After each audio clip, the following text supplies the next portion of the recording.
Bonjour à tous, Toys Autopsy est l'émission qui va vous plonger dans l'univers des jouets de notre enfance. Et cette fois-ci, je vais vous parler de mon kiki. Quoi? Non, pas celui-là, celui-là. Allez, zoom, c'est parti. Ah, j'ai eu peur.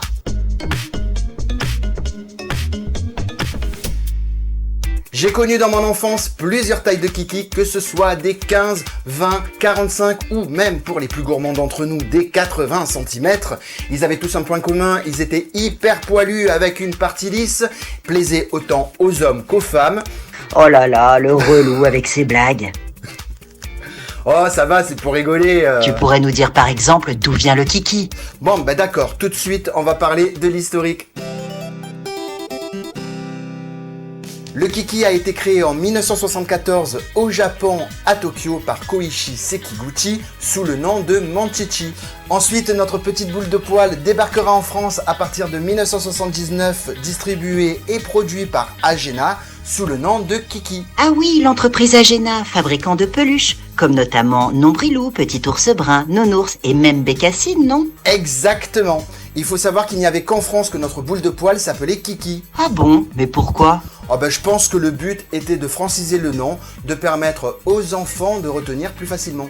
C'est un peu osé quand même d'appeler ça Kiki, non? Oui bon, ok mais bon, on n'a pas été traumatisé par le nom non plus, faut pas exagérer.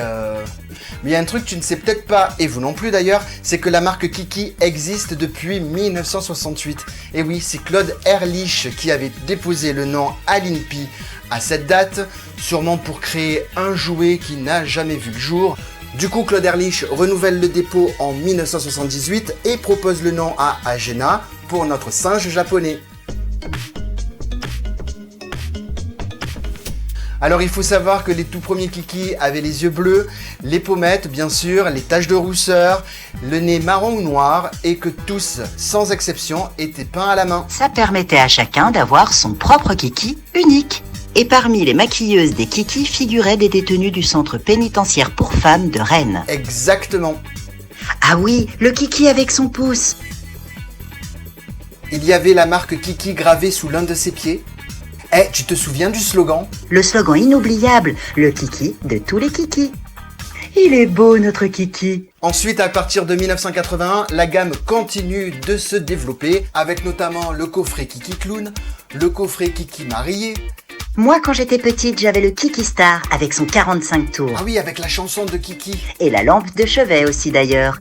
Ah ben moi, j'avais la tirelire Kiki. Mon kiki avait plusieurs accessoires aussi. Il y avait mon kiki dans le salon, mon kiki dans la salle de bain et surtout mon kiki dans la chambre, bien sûr.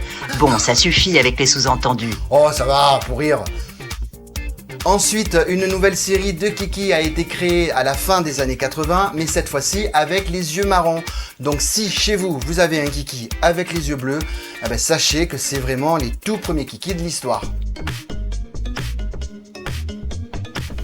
Depuis 2013, c'est la société Bandai qui commercialise mon kiki sous le nom original de son créateur, Monchichi. En tout cas, que ce soit sous le nom Kiki ou encore Monchichi, ce qui est certain, c'est que notre boule de poil, notre cher ami, fait partie des jouets les plus cultes de notre enfance. Toys Autopsy disponible sur YouTube ou en tapant Toys Autopsy sur Google. Si la prochaine fois vous avez un présentateur un peu moins relou, franchement, je suis preneuse.